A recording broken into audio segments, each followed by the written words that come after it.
मी सुभाष गुरु जोशी कवडा आज जागृत हनुमान मंदिर देवस्थान घागरा येथील सेवेत असून जागृत हनुमान मंदिर घागरा हे पंचक्रोशीत आणि तालुक्यामध्ये प्रसिद्ध असे देवस्थान असून इथे भक्तांची खूप वर्दळ असते। भक्तांच्या हाकेला पावणारे मारुती महाराज आणि भक्तांच्या इच्छा पूर्ण करणारे मारुती महाराज येथील प्रसिद्धी असून अनेकांच्या इच्छा पूर्ण झालेल्या असल्यामुळे इथे भक्तांची खूप वर्दळ असते। वर्षभर सतत कार्यक्रम असतात, भंडारे असतात।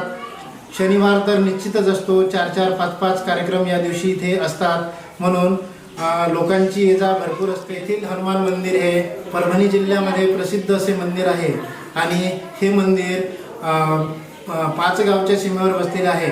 बाजूला घागरा, कावी, कवडा, हनवतखेडा अशा विविध 4 ते 5 गावची सीमा शिव इथे आहे। या सीमेवर हे मंदिर असल्याने सर्वांना या मंदिराकडे येण्याची ओढ असते।